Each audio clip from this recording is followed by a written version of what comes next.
ओम श्री गणेशाय नमः। अथ श्री लक्ष्मीनारायण स्तोत्रम्। चक्रं विद्यावरघटगदादर्पणं पद्मयुग्मं दोर्भिरबिभ्रत्सुरुचिरतनुं मेघविद्युन्निभाभं गाढोत्कण्ठं विवशमनिशं पुण्डरीकाक्षलक्ष्म्योः एकीभूतं वपुरवतुवः पीतकौशेयकान्तं शङ्खचक्रगदापद्म कुम्भादर्शाब्जपुस्तकं बिभ्रतं मेघचपल वर्णं लक्ष्मीहरिं भजे। विद्युत्प्रभाश्लिष्टघनोपमानौ शुद्धाशये बिम्बितशुप्रकाशौ चित्ते चिदाभौ कलयामि लक्ष्मी नारायणौ सत्त्वगुणप्रधानौ लोकोद्भवस्थे मलयेश्वराभ्यां शोकोरुदीनस्थितिनाशकाभ्यां नित्यं युवाभ्यां नतिरस्तु लक्ष्मी नारायणाभ्यां जगतः पितृभ्यां सम्पत्सुखानन्दविधायकाभ्यां भक्तावनानारतदीक्षिताभ्यां नित्यं युवाभ्यां नतिरस्तु लक्ष्मी नारायणाभ्यां जगतः पितृभ्यां दृष्टोपकारे गुरुतां च पञ्च विंशावतारान् सरसं ददद्भ्यां नित्यं युवाभ्यां नतिरस्तु लक्ष्मी नारायणाभ्यां जगतः पितृभ्यां क्षीराम्बुराशादिविराड्भवाभ्यां नारं सदा पालयितुं पराभ्यां नित्यं युवाभ्यां नतिरस्तु लक्ष्मी नारायणाभ्यां जगतः पितृभ्यां दारिद्र्यदुःखस्थितिदारकाभ्यां दययैव दूरीकृतदुर्गतिभ्यां नित्यं युवाभ्यां नतिरस्तु लक्ष्मी नारायणाभ्यां जगतः पितृभ्यां भक्तव्रजाघोघविदारकाभ्यां स्वीयाशयोद्भूतरजस्तमोभ्यां नित्यं युवाभ्यां नतिरस्तु लक्ष्मी नारायणाभ्यां जगतः पितृभ्यां रक्तोत्पलाभाभवपुर्धराभ्यां पद्मारिशङ्खाब्जगदाधराभ्यां नित्यं युवाभ्यां नतिरस्तु लक्ष्मी नारायणाभ्यां जगतः पितृभ्यां अङ्घ्रिद्वयाभ्यर्चककल्पकाभ्यां मोक्षप्रदप्राक्तनदम्पतीभ्यां नित्यं युवाभ्यां नतिरस्तु लक्ष्मी नारायणाभ्यां जगतः पितृभ्यां इदं तु यः पठेत् स्तोत्रं लक्ष्मीनारायणाष्टकम् एहि कामुस्मिकसुखं भुक्त्वा स लभते मृतम्। चक्रं विद्यावरघटगदादर्पणं पद्मयुग्मं दोर्भिरबिभ्रत्सुरुचिरतनुं मेघविद्युन्निभाभं गाढोत्कण्ठं विवशमनिशं पुण्डरीकाक्षलक्ष्म्योः एकीभूतं वपुरवतुवः पीतकौशेयकान्तं शङ्खचक्रगदापद्म कुम्भादर्शाब्जपुस्तकं बिभ्रतं मेघचपल वर्णं लक्ष्मीहरिं भजे। विद्युत्प्रभाश्लिष्टघनोपमानौ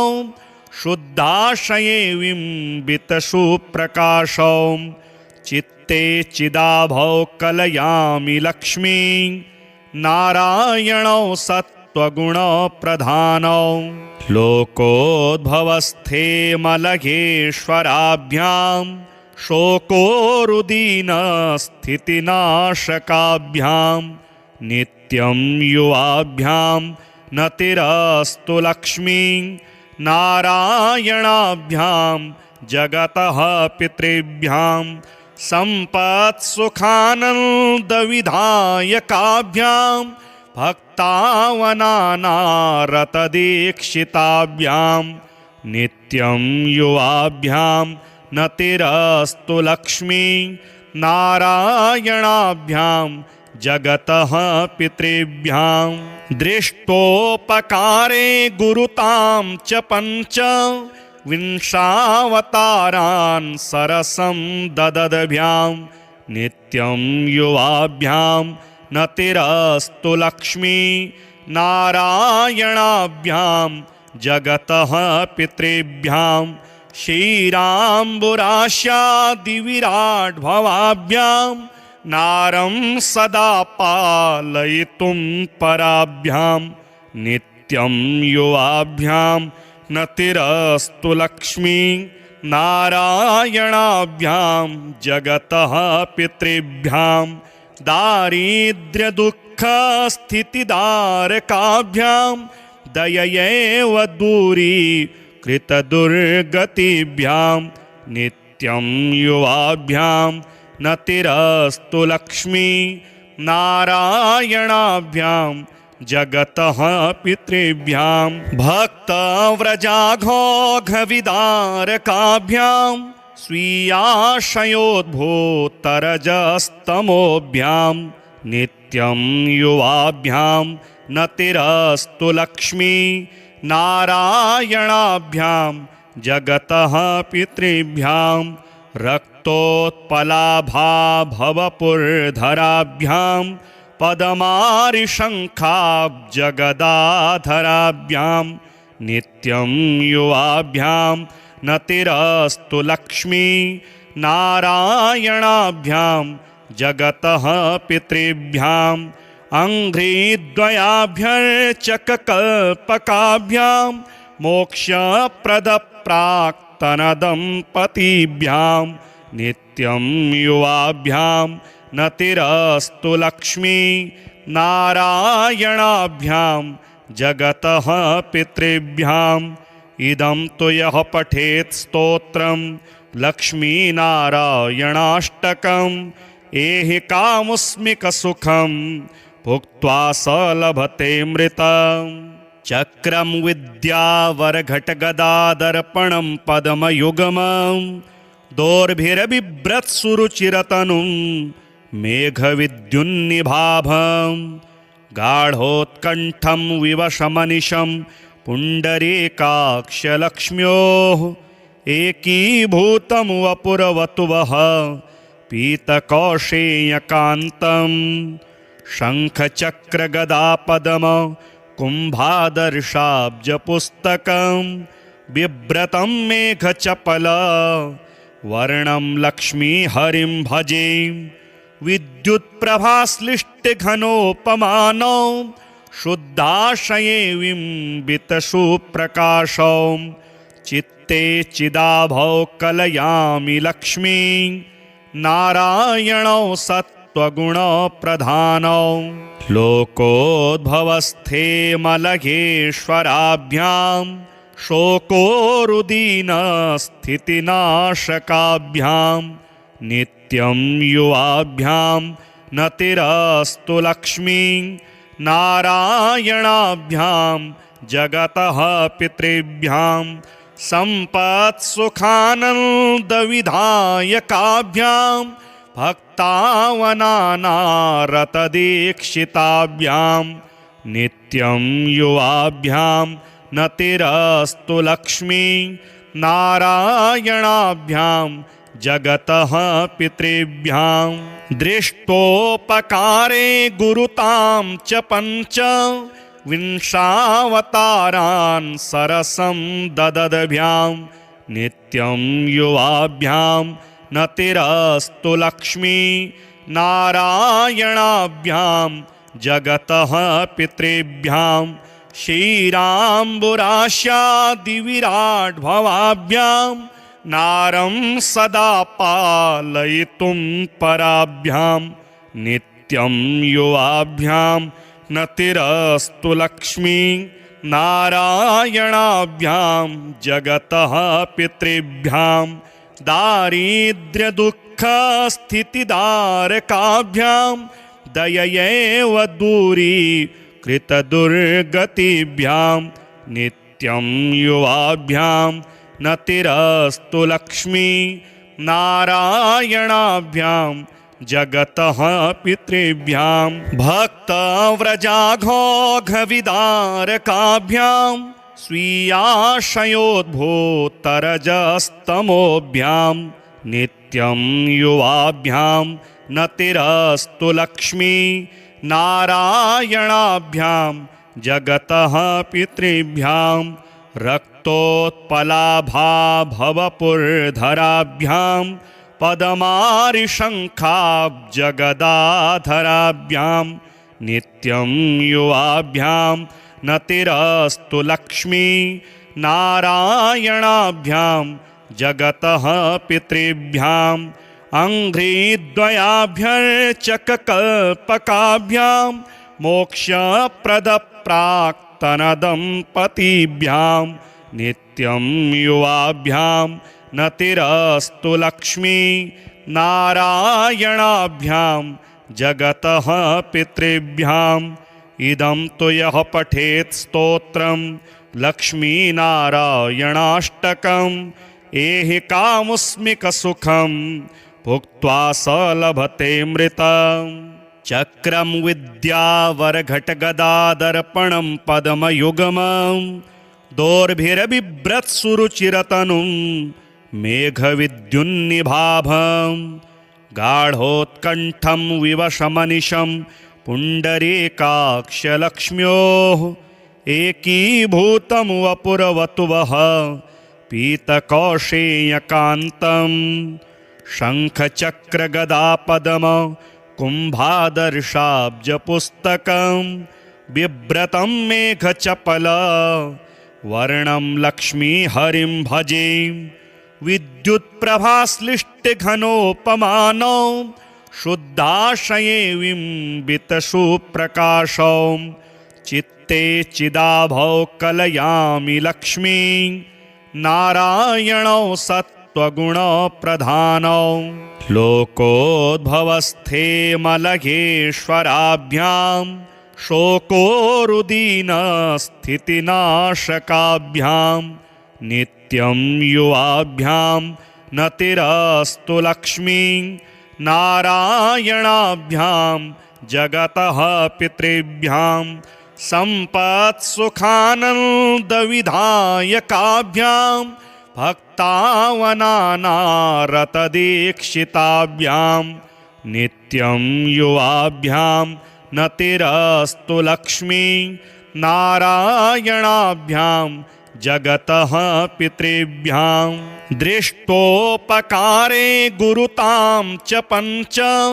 विंशावतारान् सरसं ददद्भ्यां नित्यं युवाभ्यां नतिरस्तु लक्ष्मी नारायणाभ्यां जगतः पितृभ्यां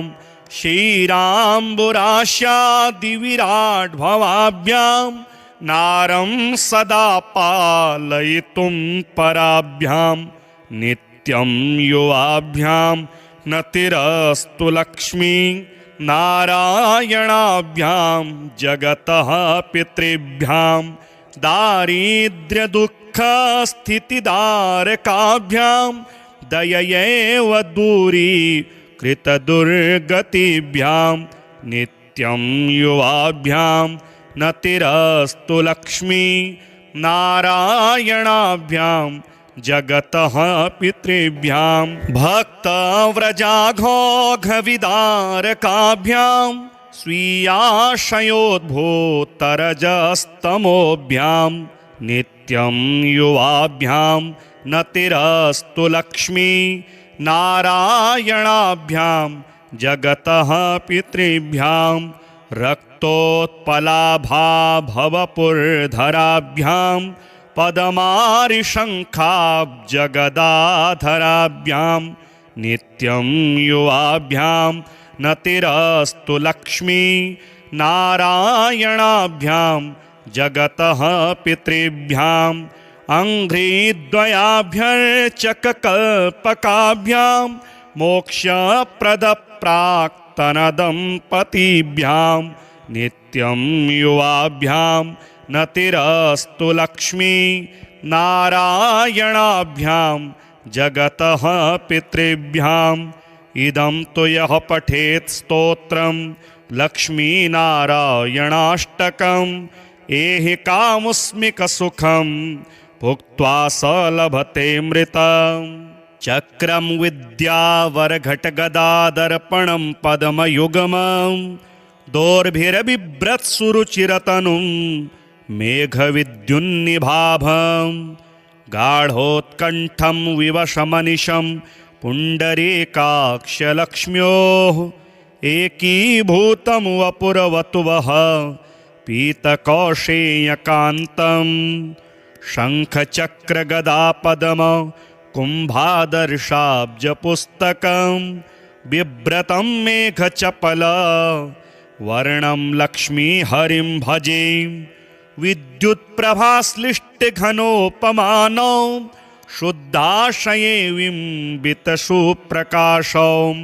चित्ते चिदाभौ कलयामि लक्ष्मी नारायणौ सत्त्वगुणप्रधानौ लोकोद्भवस्थे मलयेश्वराभ्यां शोकोरुदीनस्थितिनाशकाभ्यां नित्यं युवाभ्यां नतिरस्तु लक्ष्मी नारायणाभ्यां जगतः पितृभ्यां सम्पत्सुखानन्दविधायकाभ्यां भक्तावनानारतदीक्षिताभ्यां नित्यं युवाभ्यां नतिरस्तु लक्ष्मी नारायणाभ्यां जगतः पितृभ्यां दृष्टोपकारे गुरुतां च पञ्च विंशावतारान् सरसं ददद्भ्यां नित्यं युवाभ्यां नतिरस्तु लक्ष्मी नारायणाभ्यां जगतः पितृभ्यां क्षीराम्बुराशादिविराड्भवाभ्यां नारं सदा पालयितुं पराभ्यां नित्यं युवाभ्यां नतिरस्तु लक्ष्मी नारायणाभ्यां जगतः पितृभ्यां दारिद्र्यदुःखस्थितिदारकाभ्यां दययैव दूरीकृतदुर्गतिभ्यां नित्यं युवाभ्यां नतिरस्तु लक्ष्मी नारायणाभ्यां जगतः पितृभ्यां भक्तव्रजाघोघविदारकाभ्यां स्वीयाशयोद्भूतरजस्तमोभ्यां नित्यं युवाभ्यां नतिरस्तु लक्ष्मी नारायणाभ्यां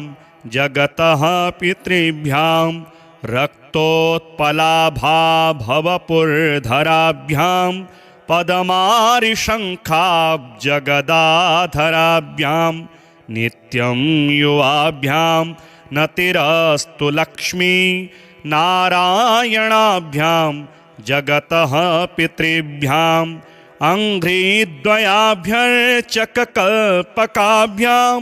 मोक्षप्रदप्राक्तनदम्पतीभ्यां नित्यं युवाभ्यां नतिरस्तु लक्ष्मी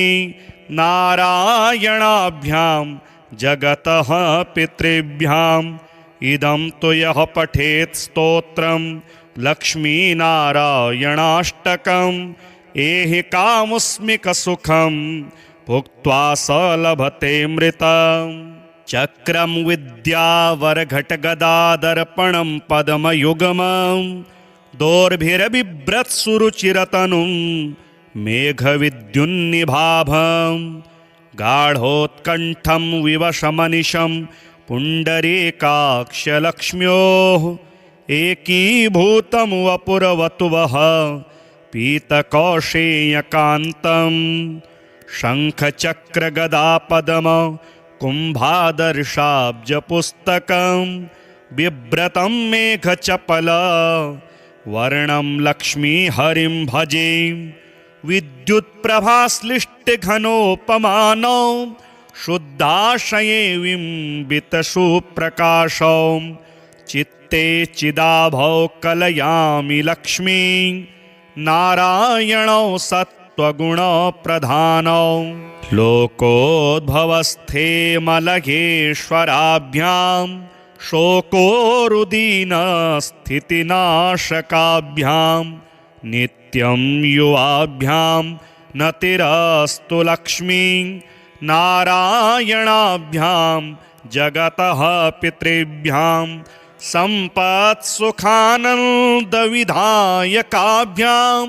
भक्तावनानारतदीक्षिताभ्यां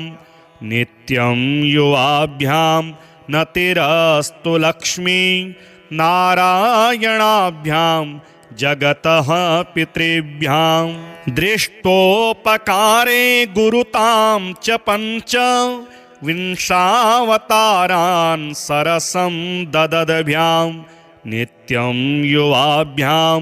नतिरस्तु लक्ष्मी नारायणाभ्यां जगतः पितृभ्यां क्षीराम्बुराशादिविराड्भवाभ्यां नारं सदा पालयितुं पराभ्यां नित्यं युवाभ्यां नतिरस्तु लक्ष्मी नारायणाभ्यां जगतः पितृभ्यां दारिद्र्यदुःखस्थितिदारकाभ्यां दययैव दूरीकृतदुर्गतिभ्यां नित्यं युवाभ्यां नतिरस्तु लक्ष्मी नारायणाभ्यां जगतः पितृभ्यां भक्तव्रजाघोघविदारकाभ्यां स्वीयाशयोद्भूतरजस्तमोभ्यां नित्यं युवाभ्यां नतिरस्तु लक्ष्मी नारायणाभ्यां जगतः पितृभ्यां रक्तोत्पलाभाभवपुरधराभ्यां पदमारिशङ्खाब्जगदाधराभ्यां नित्यं युवाभ्यां नतिरस्तु लक्ष्मी नारायणाभ्यां जगतः पितृभ्यां अङ्घ्रिद्वयाभ्यर्चककल्पकाभ्यां मोक्षप्रदप्राक्तनदम्पतीभ्यां नित्यं युवाभ्यां नतिरस्तु लक्ष्मी नारायणाभ्यां जगतः पितृभ्यां इदं तु यः पठेत् स्तोत्रं लक्ष्मीनारायणाष्टकम् एहि कामुस्मिकसुखं भुक्त्वा स लभतेऽमृतम् चक्रं विद्यावरघटगदादर्पणं पद्मयुगमं दोर्भिरबिभ्रत्सुरुचिरतनुं मेघविद्युन्निभाभं गाढोत्कण्ठं विवशमनिशं पुण्डरीकाक्षलक्ष्म्योः एकीभूतं वपुरवतुवः पीतकौशेयकान्तं शङ्खचक्रगदापद्म कुम्भादर्शाब्जपुस्तकं बिभ्रतं मेघचपल वर्णं लक्ष्मीहरिं भजे विद्युत्प्रभाश्लिष्टघनोपमानौ शुद्धाशये बिम्बितशुप्रकाशौ चित्ते चिदाभौ कलयामि लक्ष्मी नारायणौ सत्त्वगुणप्रधानौ लोकोद्भवस्थे मलयेश्वराभ्यां शोकोरुदीनस्थितिनाशकाभ्यां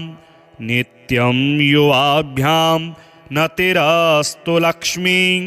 नारायणाभ्यां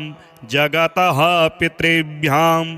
सम्पत्सुखानन्दविधायकाभ्यां भक्तावनानारतदीक्षिताभ्यां नित्यं युवाभ्यां नतिरस्तु लक्ष्मी नारायणाभ्यां जगतः पितृभ्यां दृष्टोपकारे गुरुतां च पञ्च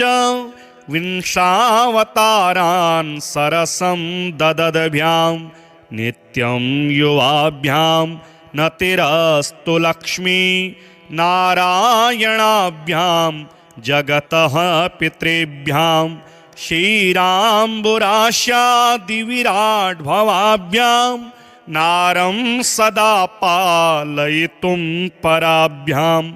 नित्यं युवाभ्यां नतिरस्तु लक्ष्मी नारायणाभ्यां जगतः पितृभ्यां दारिद्र्यदुःखस्थितिदारकाभ्यां दययैव दूरीकृतदुर्गतिभ्यां नित्यं युवाभ्यां नतिरस्तु लक्ष्मी नारायणाभ्यां जगतः पितृभ्यां भक्तव्रजाघोघविदारकाभ्यां स्वीयाशयोद्भूतरजस्तमोभ्यां नित्यं युवाभ्यां नतिरस्तु लक्ष्मी नारायणाभ्यां जगतः पितृभ्यां रक्तोत्पलाभाभवपुरधराभ्यां पदमारिशङ्खाब्जगदाधराभ्यां नित्यं युवाभ्यां नतिरस्तु लक्ष्मी नारायणाभ्यां जगतः पितृभ्यां अङ्घ्रिद्वयाभ्यर्चककल्पकाभ्यां मोक्षप्रदप्राक्तनदम्पतीभ्यां नित्यं युवाभ्यां नतिरस्तु लक्ष्मी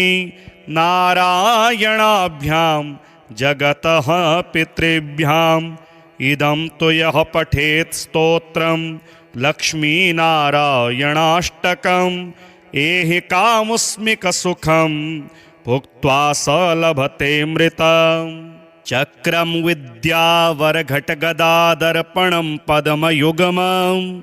दोर्भिरबिभ्रत्सुरुचिरतनुं मेघविद्युन्निभाभं गाढोत्कण्ठं विवशमनिशं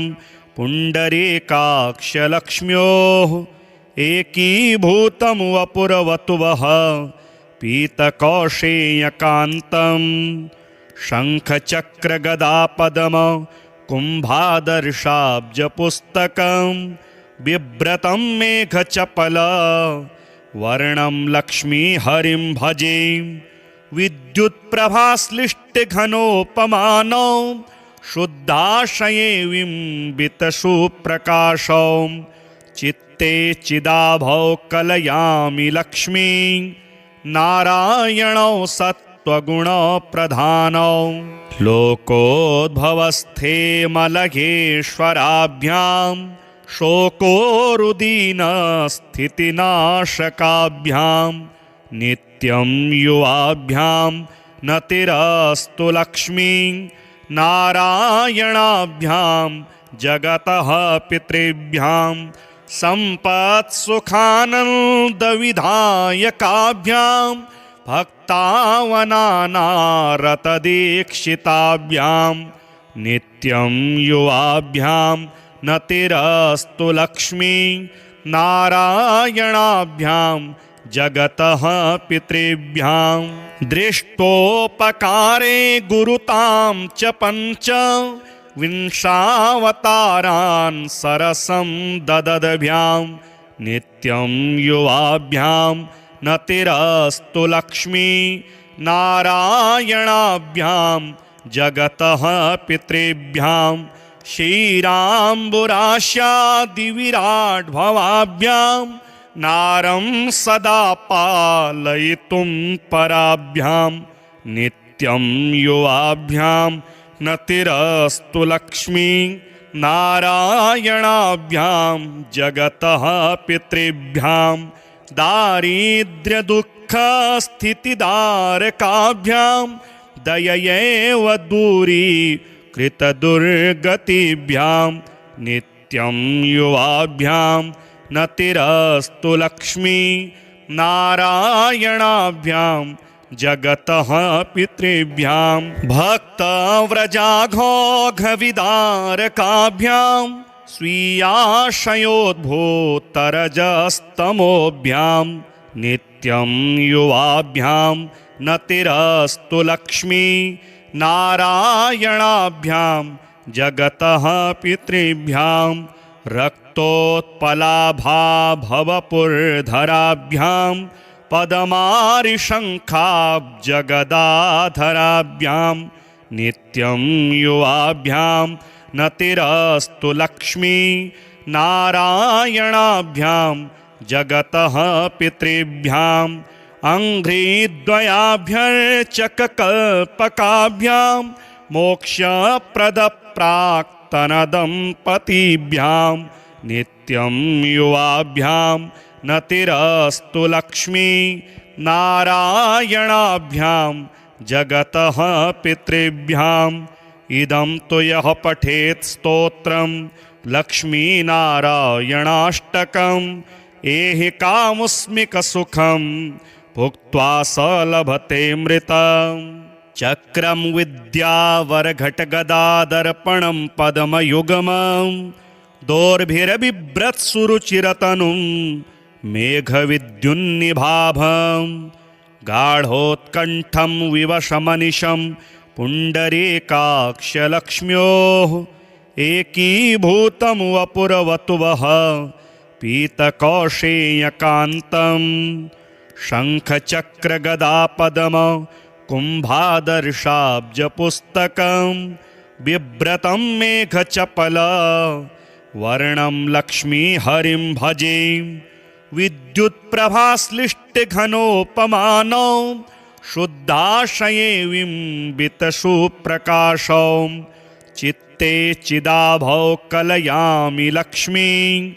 नारायणौ सत्त्वगुणप्रधानौ लोकोद्भवस्थे मलयेश्वराभ्यां शोकोरुदीनस्थितिनाशकाभ्यां नित्यं युवाभ्यां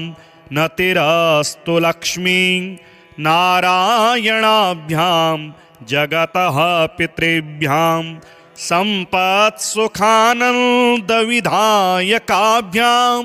भक्तावनानारतदीक्षिताभ्यां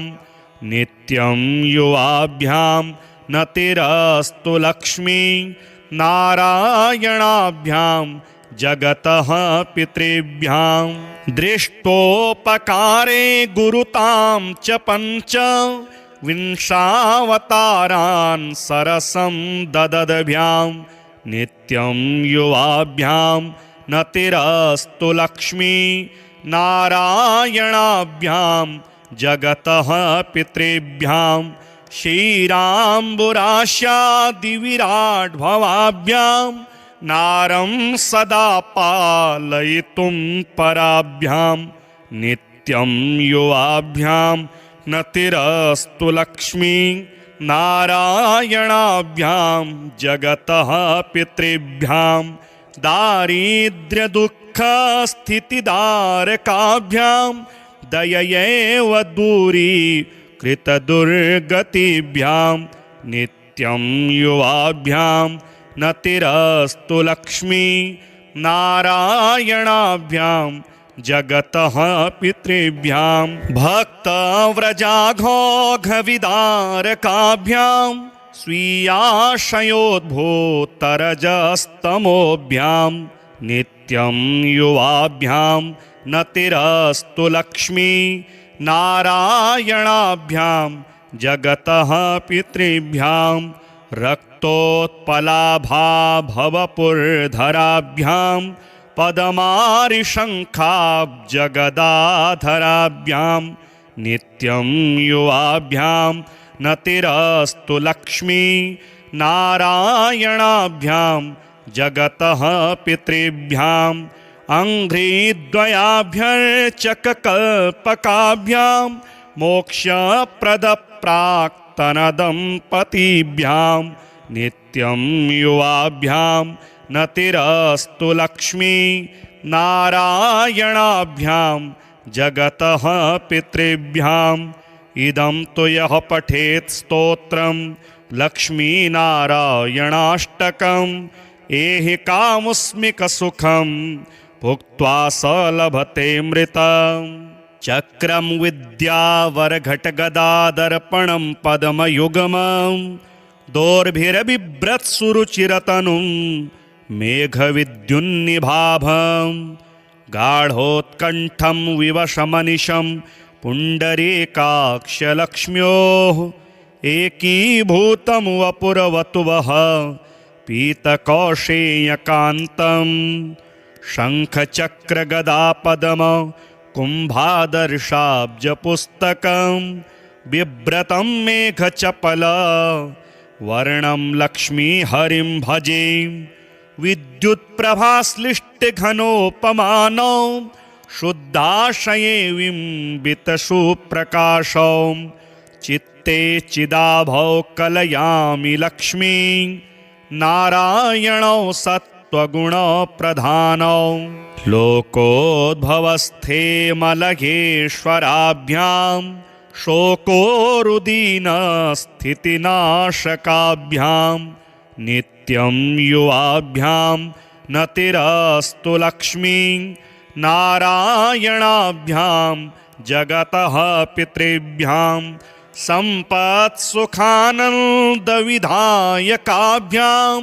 भक्तावनानारतदीक्षिताभ्यां नित्यं युवाभ्यां नतिरस्तु लक्ष्मी नारायणाभ्यां जगतः पितृभ्यां दृष्टोपकारे गुरुतां च पञ्च विंशावतारान् सरसं ददद्भ्यां नित्यं युवाभ्यां नतिरस्तु लक्ष्मी नारायणाभ्यां जगतः पितृभ्यां क्षीराम्बुराशादिविराड्भवाभ्यां नारं सदा पालयितुं पराभ्यां नित्यं युवाभ्यां नतिरस्तु लक्ष्मी नारायणाभ्यां जगतः पितृभ्यां दारिद्र्यदुःखस्थितिदारकाभ्यां दययैव दूरीकृतदुर्गतिभ्यां नित्यं युवाभ्यां नतिरस्तु लक्ष्मी नारायणाभ्यां जगतः पितृभ्यां भक्तव्रजाघोघविदारकाभ्यां स्वीयाशयोद्भूतरजस्तमोभ्यां नित्यं युवाभ्यां नतिरस्तु लक्ष्मी नारायणाभ्यां जगतः पितृभ्यां रक्तोत्पलाभाभवपुर्धराभ्यां पद्मारिशङ्खाब्जगदाधराभ्यां नित्यं युवाभ्यां नतिरस्तु लक्ष्मी नारायणाभ्यां जगतः पितृभ्यां अङ्घ्रिद्वयाभ्यर्चककल्पकाभ्यां मोक्षप्रदप्राक्तनदम्पतीभ्यां नित्यं युवाभ्यां नतिरस्तु लक्ष्मी नारायणाभ्यां जगतः पितृभ्याम् इदं तु यः पठेत् स्तोत्रं लक्ष्मीनारायणाष्टकम् एहि कामुस्मिकसुखं भुक्त्वा स लभते मृतम् चक्रं विद्यावरघटगदादर्पणं पद्मयुग्मं दोर्भिरबिभ्रत्सुरुचिरतनुं मेघविद्युन्निभाभं गाढोत्कण्ठं विवशमनिशं पुण्डरीकाक्षलक्ष्म्योः एकीभूतं वपुरवतुवः पीतकौशेयकान्तं शङ्खचक्रगदापद्म कुम्भादर्शाब्जपुस्तकं बिभ्रतं मेघचपल वर्णं लक्ष्मीहरिं भजे विद्युत्प्रभाश्लिष्टघनोपमानौ शुद्धाशये बिम्बितशुप्रकाशौ चित्ते चिदाभौ कलयामि लक्ष्मी नारायणौ सत्त्वगुणप्रधानौ लोकोद्भवस्थे मलयेश्वराभ्यां शोकोरुदीनस्थितिनाशकाभ्यां नित्यं युवाभ्यां नतिरस्तु लक्ष्मी नारायणाभ्यां जगतः पितृभ्यां सम्पत्सुखानन्दविधायकाभ्यां भक्तावनानारतदीक्षिताभ्यां नित्यं युवाभ्यां नतिरस्तु लक्ष्मी नारायणाभ्यां जगतः पितृभ्यां दृष्टोपकारे गुरुतां च पञ्च विंशावतारान् सरसं ददद्भ्यां नित्यं युवाभ्यां नतिरस्तु लक्ष्मी नारायणाभ्यां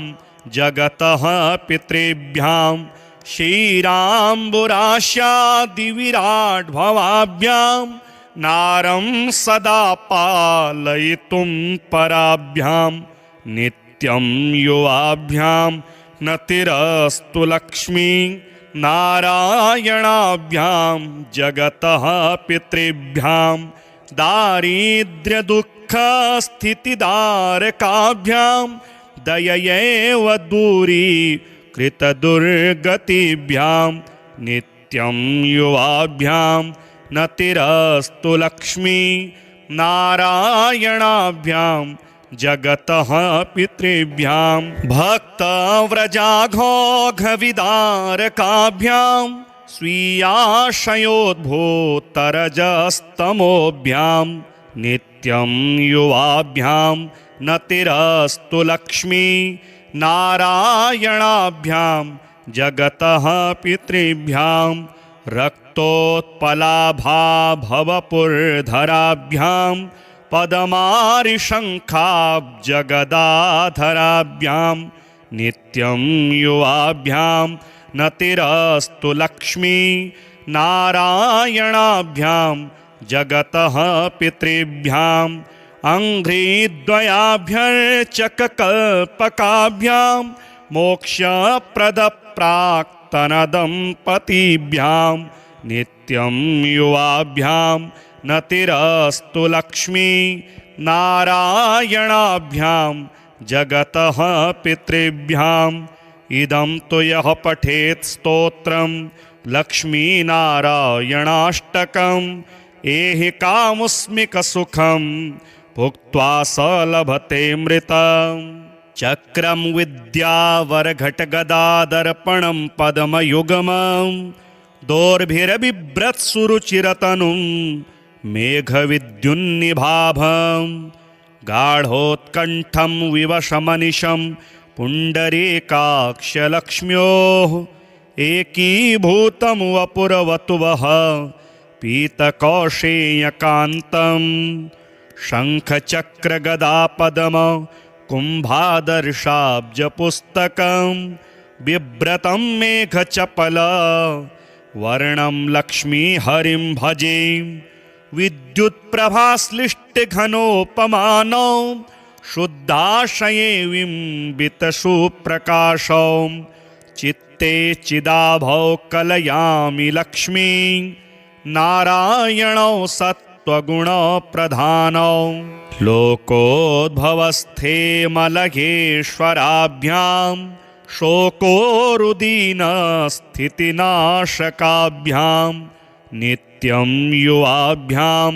नतिरस्तु लक्ष्मी नारायणाभ्यां जगतः पितृभ्यां सम्पत्सुखानन्दविधायकाभ्यां भक्तावनानारतदीक्षिताभ्यां नित्यं युवाभ्यां न तिरस्तु लक्ष्मी नारायणाभ्यां जगतः पितृभ्यां दृष्टोपकारे गुरुतां च पञ्च विंशावतारान् सरसं ददद्भ्यां नित्यं युवाभ्यां न तिरस्तु लक्ष्मी नारायणाभ्यां जगतः पितृभ्यां क्षीराम्बुराशादिविराड्भवाभ्यां नारं सदा पालयितुं पराभ्यां नित्यं युवाभ्यां न तिरस्तु लक्ष्मी नारायणाभ्यां जगतः पितृभ्यां दारिद्र्यदुःखस्थितिदारकाभ्यां दययैव दूरीकृतदुर्गतिभ्यां नित्यं युवाभ्यां न तिरस्तु लक्ष्मी नारायणाभ्यां जगतः पितृभ्यां भक्तव्रजाघोघविदारकाभ्यां स्वीयाशयोद्भूतरजस्तमोभ्यां नित्यं युवाभ्यां न तिरस्तु लक्ष्मी नारायणाभ्यां जगतः पितृभ्यां रक्तोत्पलाभाभवपुरधराभ्यां पदमारिशङ्खाब्जगदाधराभ्यां नित्यं युवाभ्यां न तिरस्तु लक्ष्मी नारायणाभ्यां जगतः पितृभ्यां अङ्घ्रिद्वयाभ्यर्चककल्पकाभ्यां मोक्षप्रदप्राक्तनदम्पतिभ्यां नित्यं युवाभ्यां न तिरस्तु लक्ष्मी नारायणाभ्यां जगतः पितृभ्यां इदं तु यः पठेत् स्तोत्रं लक्ष्मीनारायणाष्टकम् एहि कामुस्मिकसुखं भुक्त्वा स लभते मृतम् चक्रं विद्यावरघटगदादर्पणं पद्मयुगमं दोर्भिरबिभ्रत्सुरुचिरतनुं मेघविद्युन्निभाभं गाढोत्कण्ठं विवशमनिशं पुण्डरीकाक्षलक्ष्म्योः एकीभूतं वपुरवतुवः पीतकौशेयकान्तं शङ्खचक्रगदापद्म कुम्भादर्शाब्जपुस्तकं बिभ्रतं मेघचपल वर्णं लक्ष्मीहरिं भजे विद्युत्प्रभाश्लिष्टघनोपमानौ शुद्धाशये बिम्बितसुप्रकाशौ चित्ते चिदाभौ कलयामि लक्ष्मी नारायणौ सत्त्वगुणप्रधानौ लोकोद्भवस्थे मलयेश्वराभ्यां शोकोरुदीनस्थितिनाशकाभ्यां नित्यं युवाभ्यां न तिरस्तु लक्ष्मी नारायणाभ्यां जगतः पितृभ्यां सम्पत्सुखानन्दविधायकाभ्यां भक्तावनानारतदीक्षिताभ्यां नित्यं युवाभ्यां न तिरस्तु लक्ष्मी नारायणाभ्यां जगतः पितृभ्यां दृष्टोपकारे गुरुतां च पञ्च विंशावतारान् सरसं ददद्भ्यां नित्यं युवाभ्यां न तिरस्तु लक्ष्मी नारायणाभ्यां जगतः पितृभ्यां क्षीराम्बुराशादिविराड्भवाभ्यां नारं सदा पालयितुं पराभ्यां नित्यं युवाभ्यां न तिरस्तु लक्ष्मी नारायणाभ्यां जगतः पितृभ्यां दारिद्र्यदुःखस्थितिदारकाभ्यां दययैव दूरीकृतदुर्गतिभ्यां नित्यं युवाभ्यां नतिरस्तु लक्ष्मी नारायणाभ्यां जगतः पितृभ्यां भक्तव्रजाघोघविदारकाभ्यां स्वीयाशयोद्भूतरजस्तमोभ्यां नित्यं युवाभ्यां नतिरस्तु लक्ष्मी नारायणाभ्यां जगतः पितृभ्यां रक्तोत्पलाभाभवपुर्धराभ्यां पदमारिशङ्खाब्जगदाधराभ्यां नित्यं युवाभ्यां नतिरस्तु लक्ष्मी नारायणाभ्यां जगतः पितृभ्यां अङ्घ्रिद्वयाभ्यर्चककल्पकाभ्यां मोक्षप्रदप्राक्तनदम्पतीभ्यां नित्यं युवाभ्यां नतिरस्तु लक्ष्मी नारायणाभ्यां जगतः पितृभ्याम् इदं तु यः पठेत् स्तोत्रं लक्ष्मीनारायणाष्टकम् एहि कामुस्मिकसुखं भुक्त्वा स लभते मृतम् चक्रं विद्यावरघटगदादर्पणं पद्मयुगमं दोर्भिरबिभ्रत्सुरुचिरतनुं मेघविद्युन्निभाभं गाढोत्कण्ठं विवशमनिशं पुण्डरीकाक्षलक्ष्म्योः एकीभूतं वपुरवतुवः पीतकौशेयकान्तं शङ्खचक्रगदापद्म कुम्भादर्शाब्जपुस्तकं बिभ्रतं मेघचपल वर्णं लक्ष्मीहरिं भजे विद्युत्प्रभाश्लिष्टघनोपमानौ शुद्धाशये बिम्बितसुप्रकाशौ चित्ते चिदाभौ कलयामि लक्ष्मी नारायणौ सत्त्वगुणप्रधानौ लोकोद्भवस्थे मलयेश्वराभ्यां शोकोरुदीनस्थितिनाशकाभ्यां नित्यं युवाभ्यां नतिरस्तु लक्ष्मी नारायणाभ्यां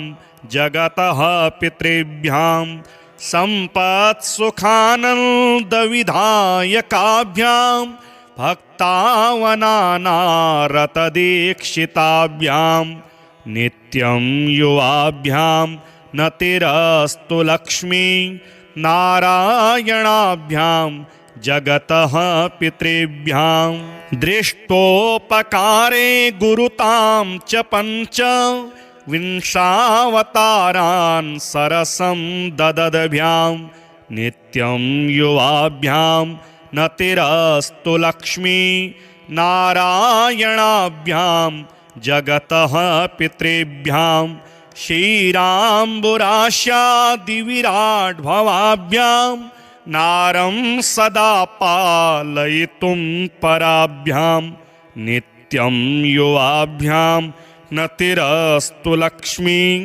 नारायणाभ्यां जगतः पितृभ्यां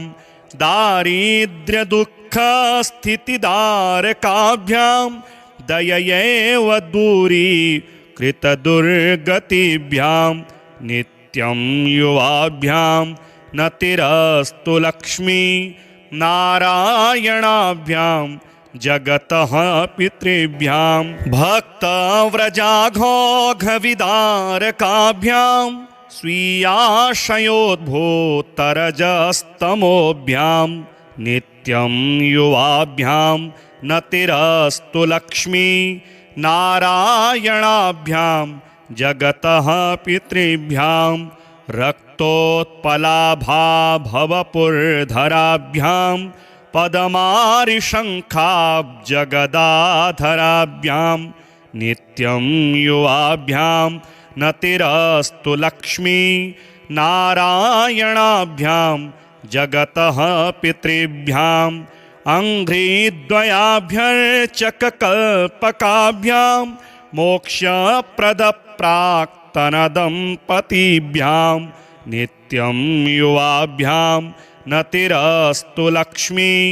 नारायणाभ्यां जगतः पितृभ्याम् इदं तु यः पठेत् स्तोत्रं लक्ष्मीनारायणाष्टकम् एहि कामुस्मिकसुखं भुक्त्वा स लभते मृतम्।